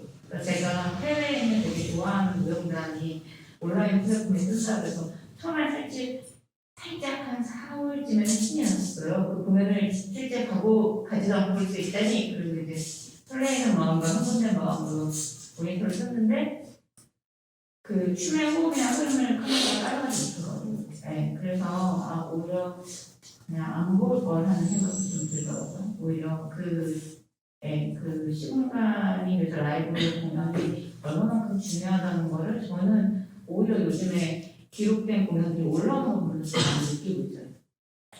점점 더 많이 느끼고 있어서 어떤 어떤 식으로든 관객이 10명이 되건 20명이 되건 무조건 라이브로 만나야 된다라는 거. 그러니까 우리가 원래 보통 뭐 수련회는 3,000석 되나요? 그쵸? 보통 300석 이상 되는 중극장, 그다음에 소극장 같은 뭐 200석, 180석 이렇게 되는 공연장도 주로 공연을 하다가 사실 20명의 관객을 초대한다, 10명의 관객을 초대한다고 했을 때 이게 과연 가능한 것인가라는 거죠. 그런데 제작비에 대한 부분이 있긴 한데 이게 만약에 시대적으로 일어나는 현상이라면 그걸 우리가 받아들여야 되는 부분이 되게 큰 것 같아요.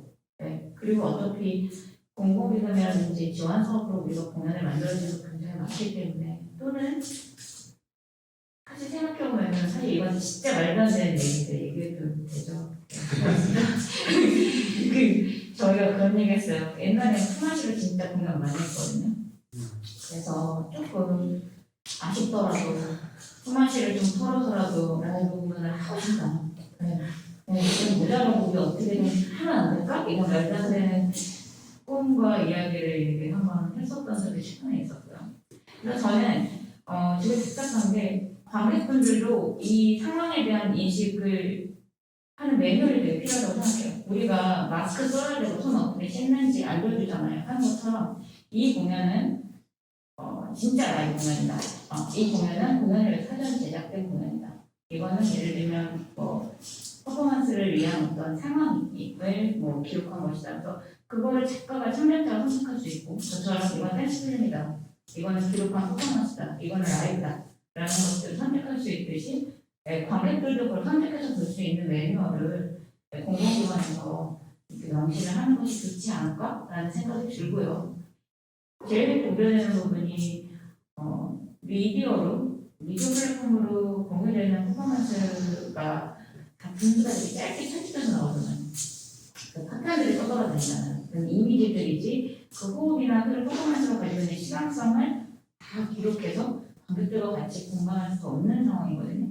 그랬을 때 관객들이 이걸 어떻게 받아들일 수 있을지를 우선 걱정하는 것보다는 창작자를 밀고 나가야 된다고 생각합니다. 그래서 저는 물론 이제 관객들이 어떻게 받아들일지를 창작자가 고민해야 되는 건 당연한 거예요. 그거는 당연한 건데 그걸 보여주기 위해서 약간 데이터 용량도 여러 가지가 있죠. 그러기 위해서 원래 공연보다는 그걸 편집한 트레일러만 계속 온라인 플랫폼에 돌아다니는 거에 대해서 고민을 해봐야 되지 않나 하는 생각을 하고 있고요. 그래서 저는 제일 중요한 게 관객들이 듣는 매뉴얼, 그리고 사람들이 1시간짜리 공연도 보고 4시간짜리 공연도 있고 기본적으로 1시간 반짜리 공연들이 퍼포먼스들이 일어나고 또 공연들이 일어나는데 그런 것들을 어떻게든 인내심을 가지고 또는 이 퍼포먼스를 본다는 건 그만큼 공적인 예술 활동 또 예술 작품을 만나겠다는 기본적인 태도가 있다고 생각하거든요. 그랬을 때 그걸 볼 수 있는 마음들을 믿고 시도하는 거가 저는 되게 중요할 것 같습니다. 그래서 어쨌든 용어에 대한 거, 개인의 퍼포먼스를 어떻게 바라볼 것인가에 대한 관계에 대한 매뉴얼 되게 중요할 것 같고요. 그 창작자들이 현장에서 진짜 어렵죠. 네. 그리고 공연에서의 퍼포먼스와 저는 사실 지금 금천예술 공장에 시각예술 입주 작가로 있고요. 그리고 저는 영상을 만들기 때문에 뭐한 2,400 플랫폼 작년에 그전에 청년 우리나라까지 해서 시각예술 베이스의 플랫폼에서 작업을 하면서 창작 작가분들을 많이 만나고 그 오시는 분들과 퍼포먼스에 대한 얘기 굉장히 많이 해요. 그리고 요즘에 미술관에서 안무가들이 많이 수반되고 있는 업계에 대한 얘기도 되게 많이 나누고 있어요. 그래서 우리는 지금 이거에 대해서 어떤 것이다라고 명장하고 규명하기보다는 이 상황을 바라보고 받아들이는 입장에서 그 안에서 세부적으로 나눠져야 되는 부분들 아까 정연 씨가 언급하신 것처럼 좀 더 세분화돼서 그것들이 하나하나의 가치로 발달되는 것이 되게 중요하다는 생각을 합니다. 그래서 그냥 무분별하게 퍼포머들이 미술관에 소환돼서 어떤 즉흥적인 프랙티스나 스코어를 가지고 수행하는 수행자로서의 퍼포먼스는 그거인 거고 또 우리가 다 아는 이번을 내용을 얘기했듯이 이게 필수로 작동하는 건지 이게 이벤트인지 이게 어떤 해프닝인지에 대한 것들이 뭔가 작가 스스로도 정리가 되는 생각이 들고 그거를 관객들과 만나게 하는 중간 단계 어떤 기획자라든지 뭐 설명하는 콘텐츠라든지 그런 분들이 이 퍼포먼스가 뭐다, 이 과정의 퍼포먼스다, 이거는 결과의 어떤 작품을 작동하는 실수의 어떤 것이다라는 것들이 조금 언급되거나 좀 이렇게 규정이 되면 더 사람들이 즐겁게 퍼포먼스 다양하게 경험할 수 있지 않을까 하는 생각이 듭니다.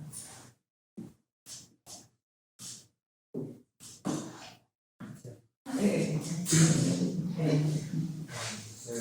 말씀 들었어요. 저는 한 분께 여쭤보거나 드리고 싶은 말씀이 많은데 다시 처음으로 돌아가면 지금 안 계신 윤자영님이 퍼포먼스가 애초에 대면을 전제로 해야 되는가라는 물음을 이제 한 달 뒤에 공연을 앞두고 갑자기 일정 무관계가 되면서 그렇게 공연을 못할 수도 있다는 생각을 하시면서 퍼포먼스가 애초에 대면을 전제로 하나라는 질문을 남겨주셨고, 그리고 아까 박지선님이 얘기하신 건데 온라인과 오프라인이 서로의 대체제가 아니라 그냥 다른 것이라는 거. 그래서 그 말씀을 해주셨는데 거기서 좀 흥미로운 거는 대면 퍼포먼스 온라인을 통해서 온라인 덕분에 대면 퍼포먼스에 올 수 없는 몸들도 같이 퍼포먼스를 볼 수 있게 되는 거잖아요. 그래서 그리고 아까 성주환님이 비슷한 말씀하셨는데 아까 여러분들이 얘기하셨던 대체제가 아니라 두 개의 플랫폼이 있는 것이라고 봐야 된다고 송주환 안무관님이 얘기를 하셨는데, 다시 돌아와서 퍼포먼스가 애초에 대면을 전제로 한다는 윤다현님의 물음이랑 온라인과 플랫폼은 오프라인이 어떤 서로 다른 플랫폼이 있다는 이 진단이 되게 공명을 하는 것 같거든요. 그래서 네, 그렇고, 그리고 아까 또 기수님이 하셨던 말씀이 중에 문제를 좀 지적을 해주셨는데, 기계들이 인간이 사용하는 툴로만 이해된다는 점. 그래서 제 생각에도 분명히 기계가 해내는 것이 있고 그런 게 있는데, 그냥 단지 어떤 인간의 의도나 그런 것들을 이렇게 담아내기 위한 어떤 단지 툴로만 이해되는 것, 기계들이, 카메라나 그런 것들이, 그런 데서 좀 문제가 있는 것 같아요. 그래서 그 문제 때문에 어떤 퍼포먼스라는 것이 되게 무분별하게 영상으로 위탁되고 이임되고 선물되는 지경까지 이르는 거라는 생각이 좀 들었어요. 그래서 아까 성주환님이 또 카메라가 따라가지 못하는 퍼포먼스의 흐름에 대해서도 얘기를 해주셨는데, 제 생각에는 제가 아까 처음에 카메라에 대해서 조금 얘기를 했는데 그러니까 관객이 없는 자리에서 어떻게 카메라가 하나의 몸이 되느냐라는 질문을 할 수 있을 것 같아요. 그러니까 카메라가 하나의 몸이 되는 게 카메라를 관객의 몸에 종속시키는 것이 아니라 오히려 렌즈를 통한 기록이 투명할 수는 없다는 것을 인지하는 거에서 좀 가깝다고 생각을 하고, 그래서 이거는 어떤 디바이스에 대해서 좀 집중을 하는 것은 카메라를 하나의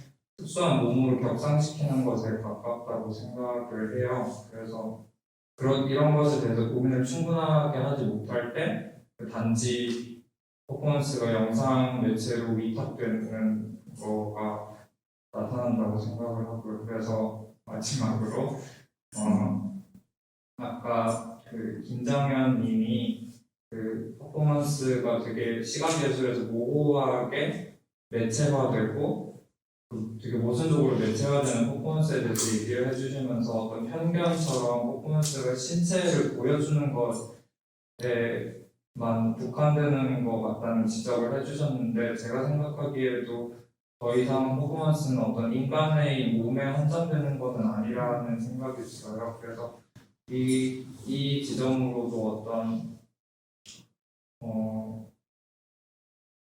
퍼포먼스가 다시 처음으로 돌아가서 영상으로 바뀔 때 좀 더 카메라를 몸으로 생각하기라든가 그런 부분들을 좀 생각하면 좀 더 정확하게 진단할 수 있지 않을까, 이 흐름들에 대해서 이런 생각을 하게 되었습니다. 카메라의 어떤 그런 새로운 접근이라서 어떻게 보면 상상자들이 조금 더 그 어떤 간극을 좁히는 어떤 심리적인 그런 방식이 될 수는 있을 것 같아요. 근데 이제 제 입장에서는 사실은 저는 이제 관객으로서, 기획자기도 하지만 관객으로서 사실 굉장히 두려운 거는 제가 영상으로 보는, 온라인에서 접하는 퍼포먼스가 너무나 이 촬영자의 시각이 반영돼서 내가 지금 뭘 보고 있는 건지에 대한 우려가 굉장히 있는 거죠. 그게 그냥 단순히 기록 영상이라거나 어떤 한 시야에서만 보는 그런 기록 촬영이나 라이브 스트리밍을 넘어서서 정말 약간 영상의 어떤 언어를 좀 더 적극적으로 가져올 때는 그게 퍼포먼스를 넘어선 영상 작업으로서 제가 만날 때 이게 만약에 촬영자가 창작자가 아닐 경우에는 그분과 이제 외부 사람이 이거를 촬영했을 때는 그 시선이 너무 강하게 압도당하기 때문에 그런 것에서 오는 약간 좀 두려움이 있는 거예요. 그래서 실제로 그 퍼포먼스의 퍼포머 혹은 기획자의 어떤 입장들을 제가 놓치는 부분들이 그냥 이 영상으로 좀 느껴지는 부분이 있을 때는 그걸 어떻게 해결해야 할까, 이런 막 이렇게 무분별하게 쏟아지는 온라인 그런 영상 작업들, 퍼포먼스 영상 작업들에서 느껴지는 그런 어떤 불안함이 있었고요. 선생님들 말씀하신 것들에 저도 약간 은연중에 그런 부분들이 좀 많이 반영이 되었던 것 같습니다. 영상을 했을 때 어떤 우려 사항들이겠죠. 그리고 아까 이제 작가님들 말씀하신 것처럼 어떤 기술 지원이나 그런 것들이 좀 충분히 되지 않았을 때 그걸 퍼포먼스를 영상화할 때 얼마나 많은 난점들이 있을 것인가, 이런 것들은 사실 제도적으로 또 지원할 수 있는 부분이 있지 않을까라는 생각들을 해봤습니다. 또 시간이 조금 많이 지나서 저희가 사실은 오늘 이 자리가 좀 서로 간의 어떤 입장들을 얘기하는 자리이기도 하지만 똑같은 어떤 문제점을 공유하는 것을 넘어서서 이제 그런 어떤 예술 정책적인 측면에서 이런 지금 어려움들을 어떻게 해결할 수 있을까에 의견을 수렴하는 그런 자리라고도 볼 수가 있을 텐데요. 여기 계신 선생님들께서 조금 그런 지점에서 사실 은연중에 조금씩 나오긴 했어요. 나오긴 했는데 그럼에도 불구하고 조금 더 본격적으로 어떤 이제 창작자 입장이나 기획자 입장에서 어떤 것들이 조금 더 제도적으로 뒷받침이 되면 좋을지 말씀을 해주시면 좋을 것 같고, 여기 계신 오늘 선생님들께서도 같이 좀 의견들을 주셨으면 좋겠어요. 저희가 오늘 행사가 한 2시간짜리 행사가 한 20-30분 남았기 때문에 마이크를 풀어도 편하게 한번 넘겨보도록 하겠습니다. 그래서 말씀 원하시는 분들 그냥 편하게 말씀해 주셨으면 좋겠어요.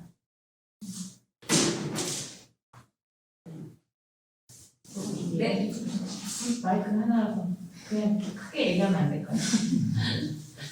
아니, 아까 얘기하다가 좀 걱정되는 부분이, 저는 되게 오래되는 부분이, 저희 기술 지원들이 생기면서 기술 지원 사업이 있어요, 쉽게 말해서. 그래서 공연들이 여러 대의 카메라로 지금 찍을 수 있는 엄청난 상황이 펼쳐진 거예요. 사실 제가 저거 할 때 뭐 한 대로 찍은 것도 있고, 많이 해봐야 두 대 이상으로 찍어본 적은 없는 것 같아요. 저는 그때까지 제가 어쨌든 총 영상을 기록한 게 8개 정도 되는데, 근데 최근에 어떤 그 주변에 안무가가 작업을 하는데 카메라가 한 8대가 지원을 받아서 촬영을 하게 되거든요.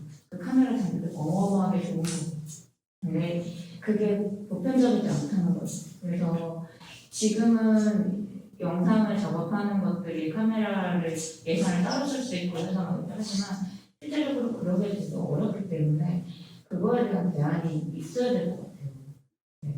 그래서 우리는 굉장히 카메라 한 대로, 그래서 저 같은 경우는 제가 주로 카메라 감독님하고 소통할 때, 그래서 조금은 안무가들이 카메라 감독과 소통하기 되게 어려워했는데, 저 같은 경우는 제가 핸드폰으로 이 모니터를 하고 기록해서 감독님께 이런 식으로 찍어주시면 어떨까요? 이런 제안을 드리거든요. 그리고 그걸 통해서 그걸 배치해서 카메라 감독님하고 이제 프레임을 선택하고 그걸 이제 찍어나가는 방식을 하죠. 근데 그런 식으로 뭔가 이 방법을 해결하기가 되게 어려울 것 같은데, 그걸 위해서는 그 카메라가 아까 하나의 몸이라는 얘기를 하셨잖아요. 그 얘기를 때도 되게 신선하고 너무 좋았어요. 근데 카메라가 하나의 몸이라면 8대의 몸과 얘기를 할 건지 2명의 몸과 얘기할 건지를 이제 창작자들이 생각을 해야 되는 거죠. 그래서 그 부분에 대한 플랜이 완전히 만들어져야 되거든요. 그건 되게 중요한 작업인 것 같아요. 제가 아까 놓친 거 같아요. 언급을 했습니다. 그래서 저도 그 정책적 관점에서 얘기를 하면 좀 전해지는 거겠죠, 이 자리가. 오늘 좀 토론회 전에 준비해왔던 어떤 질문인데, 코로나로 퍼포먼스 작업을 한 작가들이 영상 형태로 작업하는 어떤 위기를 맞이했다라고 할 때, 오늘 여러 가지 얘기가 나왔지만, 가장 미학적으로 다양하고 변칙적이고 현대적인 시도를 할 수 있는 영역은 영화라고 생각하지만 그 영역은 자본이 필요하고 매우 어려운 좁은 바늘 같은 길이기 때문에 누구나 갈 수는 없죠. 그렇지만 그런 규모의 예술이 아닌 영역에서 충분히 어떤 미학적인 시도를 하고 질문을 할 수 있는 가장 오픈된 영역이라면 저는 미술일 거라고 생각이 드는데요. 그래서 또 오해도 많고요. 근데 이 미술 안에서 그 완성형이자 또 어떤 특정한 커리어에 올라서 이런 위기도 잠시 넘길 수 있고 혹은 여러 미술관에서 유통되는 그 위치에 오는 작가가 아닌 작가들에게 우리가 어떻게 대할 것인가 퍼포먼스를 위주로 다루는 것까지 있어서 그러니까 영상의 가장 어려운 점은 그게 온라인으로 올려졌을 때 오해하기 쉽다는 것 이외에도 미술 퍼포먼스의 중요한 아이디어는 그거거든요. 이 작품은 완성된 결과물로서의 오브제가 아니라고 그걸 보는 관객 그리고 그걸 만드는 예술가가 대화하게 만들고 그 상황을 공유하게 만드는 게 퍼포먼스가 미술에 불러넣었던 중요한 질문일 텐데 그걸 온라인 이전이라는 게 차단한다는 거예요.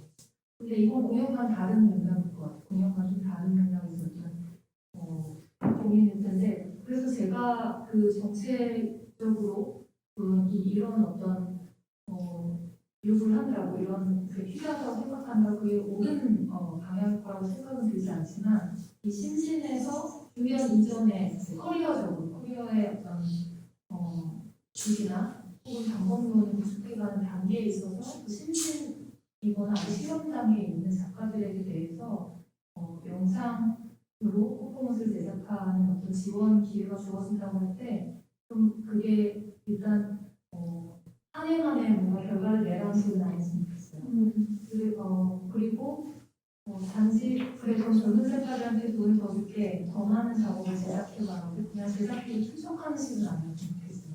왜냐하면 제작비 지원도 중요하지만 주체가 중요하거든요. 이렇게 인기부 같은 기관에서 직접 기획을 하고 주체를 해서 대화를 하도록 하잖아요. 작품 제작해서 네가 원하는 데 아무데나 해서 발표라가 아니라 인미공에 와서 발표하고 인미공 스태프들하고 커뮤니케이션을 하게 하잖아요. 근데 이런 주체가 포함된 지원 사업이 굉장히 드물다는 거예요. 특히 공연에서 내가 그렇게 느꼈고 독립으로 제작을 할 수 있는 기회라는 건 한국에서 다른 나라들이 되게 많고 좋지만 좀 뭐랄까요 버려져 있어 너무 야생이라고 할까요? 조금 주체하고 한 공론장을 만들어주는 이런 시도를 공공에서 해줬으면 좋겠다. 그래서 공론장은 그냥 지원하는 문제가 아니라 주체고 대화할 수 있는 자리를 만들어주는 것이다. 그리고 또 다른 하나는 마지막 하나는 이 작가들이 작업을 만들고 나서 영상을 만들고 온라인에서 내리는 것까지 지원해준다고 할 때 이 온라인에 공개 가능한 형태의 퍼포먼스 작업 제작이라는 걸 공공에서 지금 지원하고 유도하고 있는 거잖아요. 아주 적극적으로.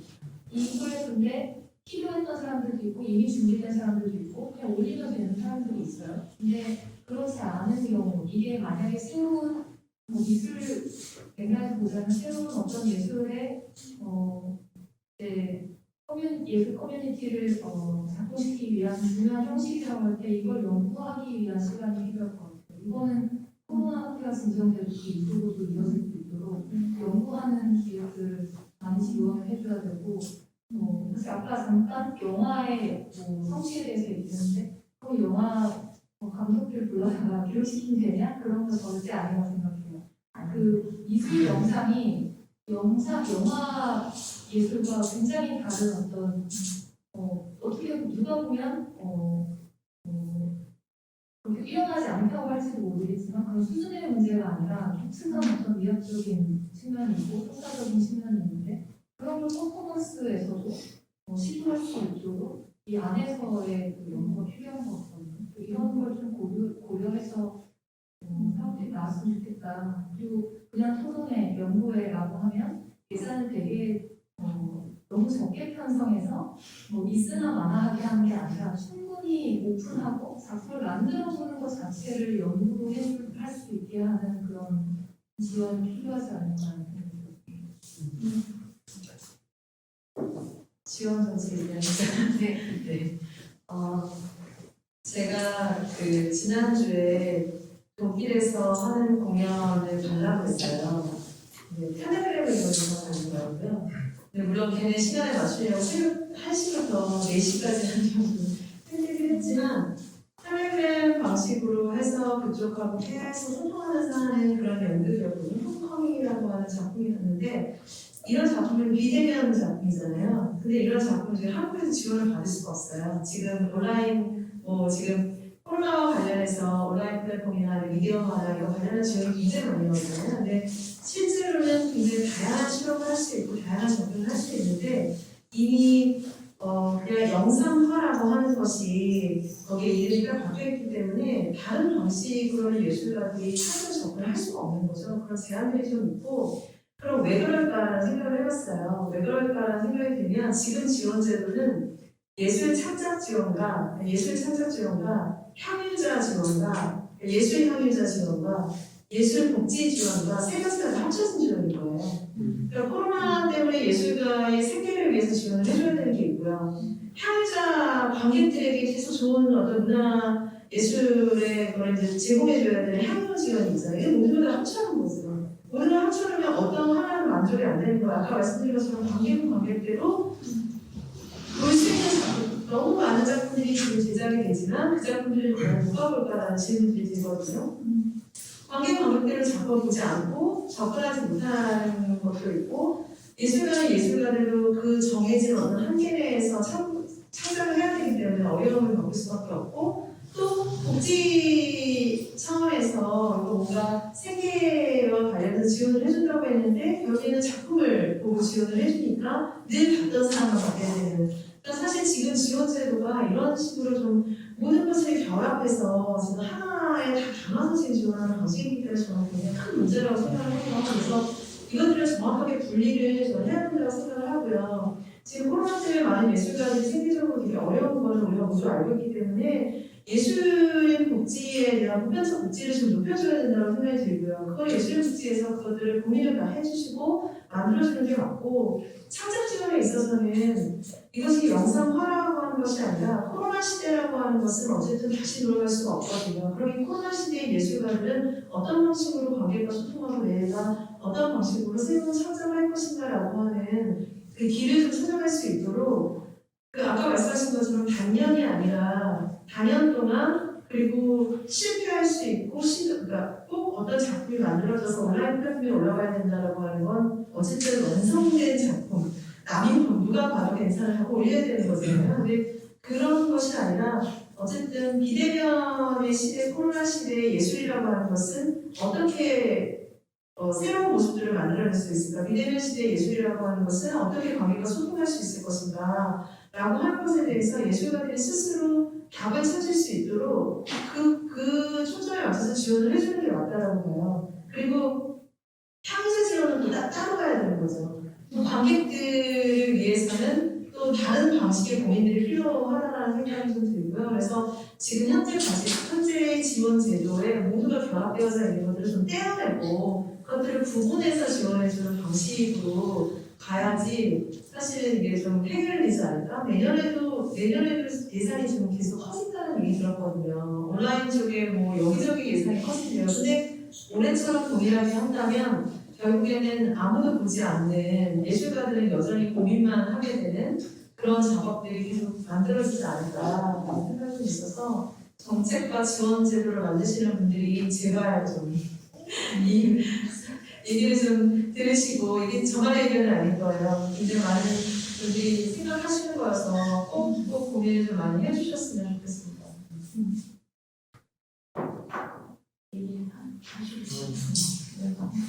사실 코로나 이전에도 생활이 비슷했기 때문에 뭐 다른 것잘 모르겠는데 앞서 두 분 말씀하신 거 너무 공감하는 것들이 많았고요.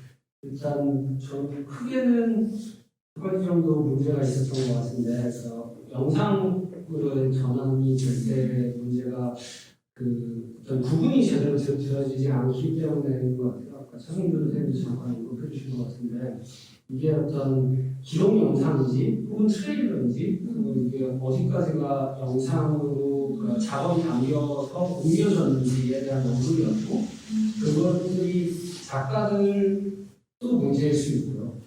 그러니까 기관도 문제일 수 있고 사실은 관객들이 받아들이는 부분에서의 그 문제도 있을 수밖에 없는 것 같아요. 그러니까 그거는 교육 차원보다는 좀 더 어떤 돌파할 수 있는 저는 이제 천천히 연구할 수 있는 자료들이 만들어졌으면 좋겠는 바람이고요.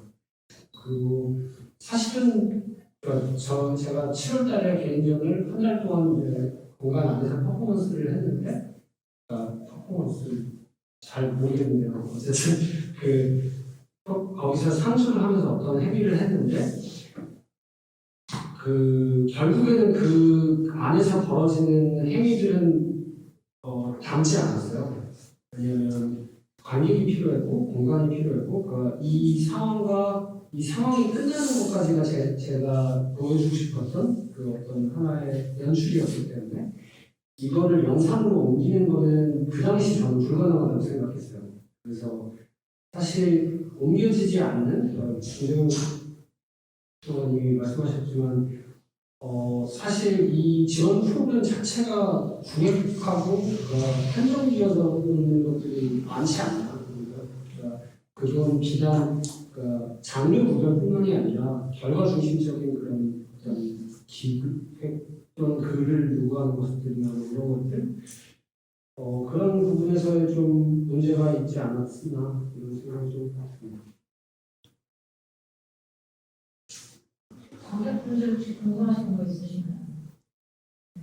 여기서 지금 정책적인 부분에서 말씀해 주실 저 같은 경우에는 이제 실제로 뭔가 어떤 시험 대면을 뭔가를 준비를 했다가 이제 그것이 코로나 때문에 유예가 되거나 어떤 실질적인 문제가 생겼을 때 지금 거기서부터 출발할 수 있는 지원은 그렇게 좀 많지 않았던 것 같은 느낌들도 좀 있어요.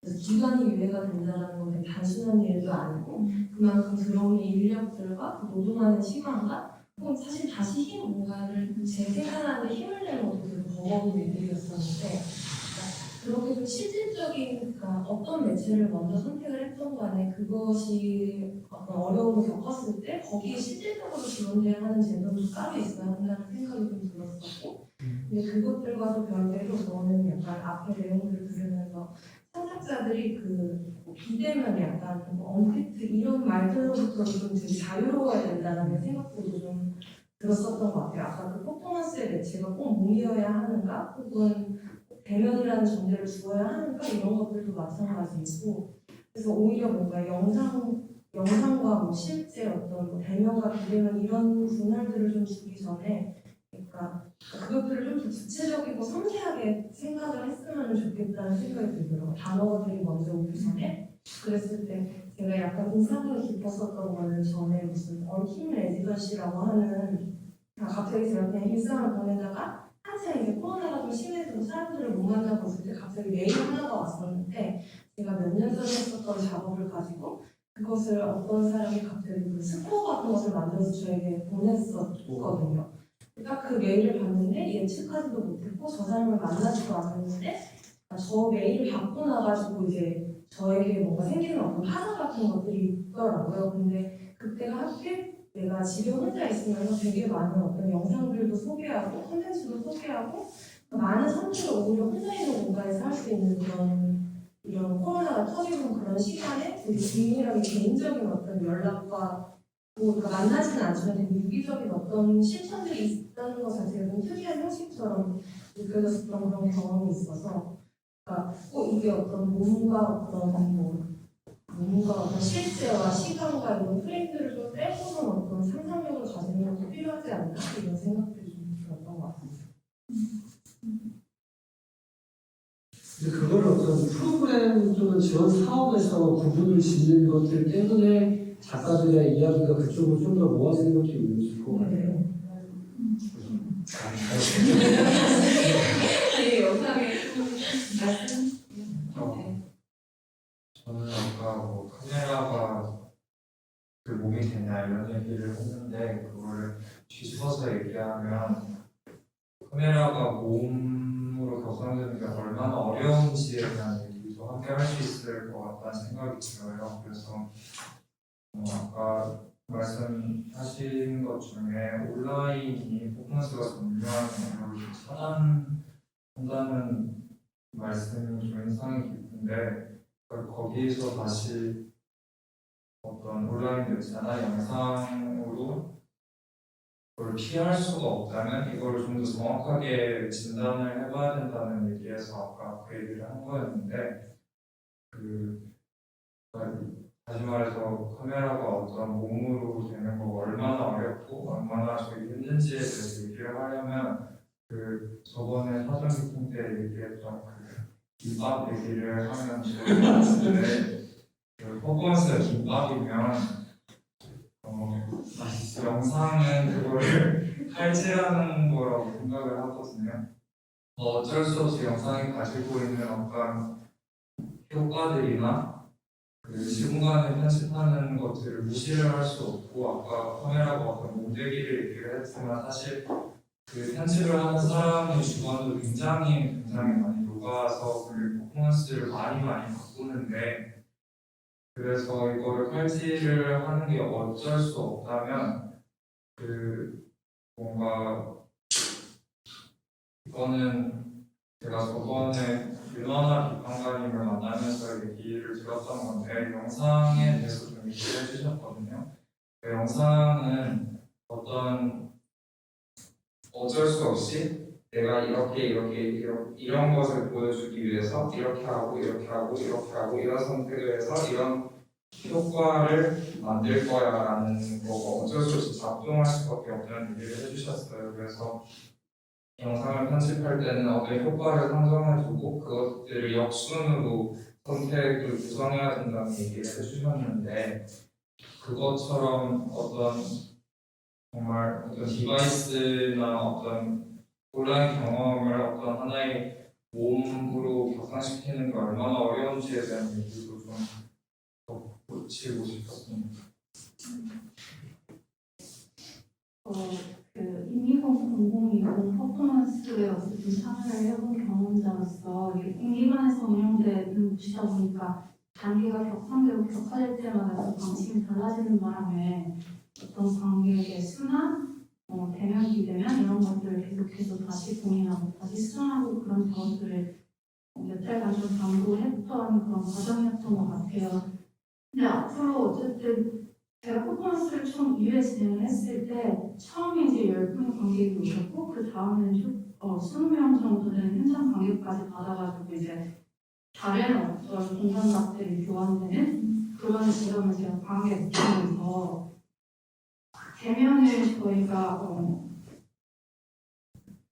성준 선생님께서 말씀하셨듯이 뭐 한 명이든 두 명이 됐든 10명이든 100명이 됐든 코로나라는 어떤 상황으로 인해서 무조건적으로 퍼포먼스를 차단할 수는 없어야 된다는 생각이 드는데 그럴 때마다 이제 공간에서 상명하달식으로 명령을 하기보다는 좀 정확한 규칙을 내려주셨으면 좋겠어요. 이 정도는 그냥 진행을 할 수 있다라든지 그렇게 좀 공기관 측에서 기획하는 사람이나 참여하는 사람들의 입장을 좀 더 배려를 해주시면 좀 풍성한 어떤 장이 연출되지 않을까 이런 생각이 들었고요.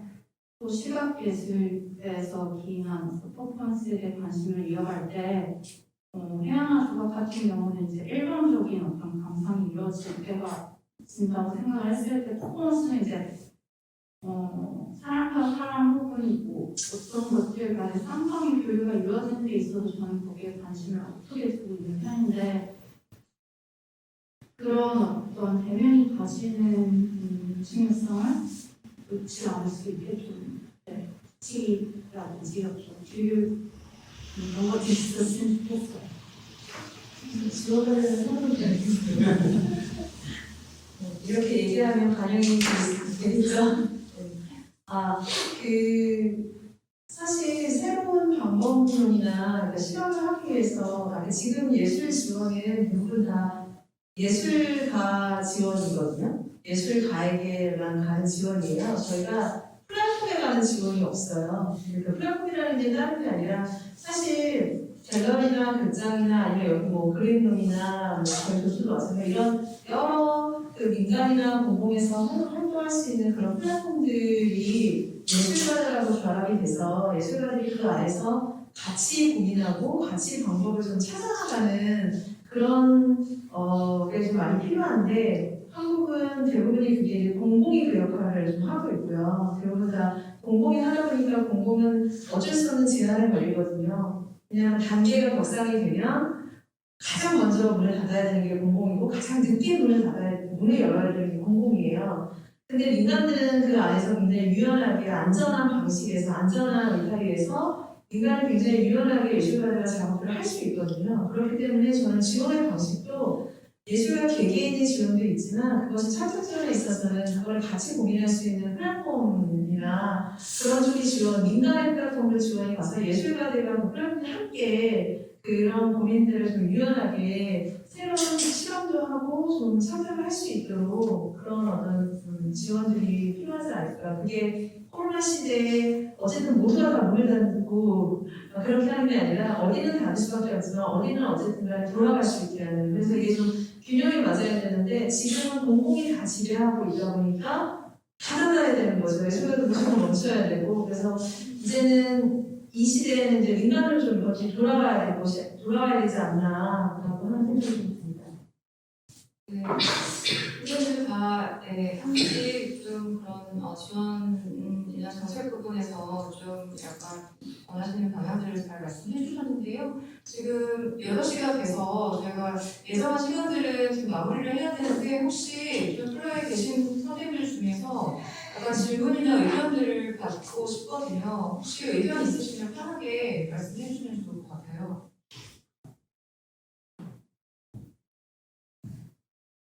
네. 궁금한 사항은 따로 없으신 거죠? 사실은 이제 계속 앞에서 나왔던 얘기들이지만 이제는 그 대면이냐 비대면이냐 이런 어떤 부분 이원화보다는 그냥 온라인 플랫폼 자체가 갖고 있는 어떤 가능성이나 새로운 예술을 좀 형성할 수 있는 어떤 그런 잠재력을 좀 그 기능을 제대로 할 수 있도록 지원이나 이런 부분들에서 촘촘하게 굉장히 세밀하게 뒷받침되어야 되는 부분들이 저희가 다 공유하고 있는 어떤 공통된 지점인 것 같습니다. 그래서 지원 방식이나 어떤 방향에 대해서 약간 지금 다 많이 말씀을 해주셨는데요. 창작자를 위한 어떤 과정 중심이나 연구 지원이나 어떤 플랫폼들도 말씀을 해주셨고 이게 단순히 예술가 개인한테 국한되는 것이 아니라 어떤 기관들이나 이렇게 민간 플랫폼이랑 같이 할 수 있는 것들에 대해서도 저희가 조금 더 신경을 많이 써야 될 것 같고요.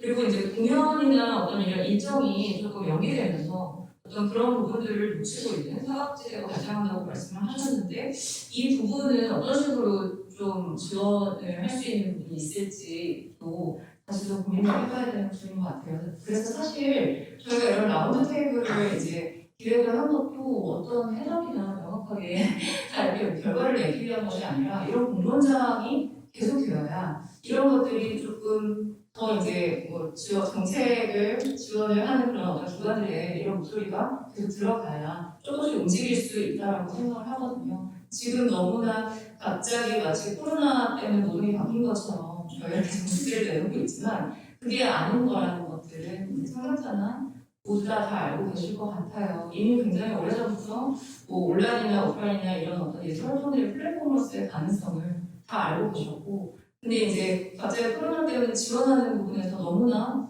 되게 특정적으로 한정적으로 지원이 이제 몰아가고 있기 때문에 그런 부분에서 사각지대가 혹은 양극화가 너무 많이 이루어지고 있는 것이 아닌가 조금 더 접근 가능한 방향으로 온라인 플랫폼들이 많이 다양화되었으면 좋겠다는 생각을 가져봅니다. 오늘 너무나 긴 시간 많이 좋은 말씀 많이 해주셨고요. 오늘 내용은 저희가 영상으로 기록한 내용을 다시 이제 온라인 플랫폼에 또 올릴 거고요. 추후에도 계속 의견들을 더 많은 의견들을 담을 수 있는 그런 플랫폼의 역할들을 하도록 하겠습니다. 오늘 긴 시간 같이 해주셔서 너무 감사합니다. 네, 감사합니다.